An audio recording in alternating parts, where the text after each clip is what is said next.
আসলে আমাদের পার্শ্ববর্তী যে প্রতিবেশী দেশ আছে, রাষ্ট্র আছে ভারত, আমরা তো আমাদের সরকার সবসময় চেয়েছে এদের সাথে একটা সুসম্পর্ক বা ভালো সম্পর্ক বজায় রাখার জন্য।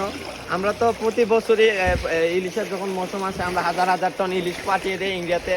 আমাদেরকে ইন্ডিয়া দিছে দেয় নাই যে এমন কোনো কিছু নাই। এই যে পানি যে বন্যা, মানুষের জনজীবন বিচ্ছিন্নতা ঘটানোর পিছনে সবচেয়ে বড় কারণ হচ্ছে এই ইন্ডিয়ান পানি অবাধে বাংলাদেশের সীমানা অতিক্রম করে ঢোকার কারণে প্রায় 100টা গ্রাম মিনিমাম এই বন্যায় প্লাবিত হবে। আসলে আমরা পাইছি, আমরা সাধারণ মানুষ হিসাবে আমাদের বলার তো আর ভাষা নাই। আমাদের যতটুকু প্রতিবাদের ভাষাটা আছে সর্বোচ্চ মহলে হয়তো বা আমরা পৌঁছাইতে ব্যর্থ হই। এই কারণে আজকে আমাদের এই পরিণতি। যে ইন্ডিয়া থেকে আমরা কি পাবো জানি না, কিন্তু সবসময় আমরা এই দুর্ভোগের শিকার ইন্ডিয়ার কাছ থেকে হচ্ছি। আমাদের যে দুর্ভোগ, এই দুর্ভোগের সর্ববৃহৎ কারণ হচ্ছে আমাদের পার্শ্ববর্তী যেই গ্রাম বা এই যে দেশ আছে, রাষ্ট্র আছে, ইন্ডিয়া থেকে অবাধে পানি বিচরণ। এইটার পানির কোনো মা বাপ নাই। আমরা 1000 কেজি ইলিশ দিমু,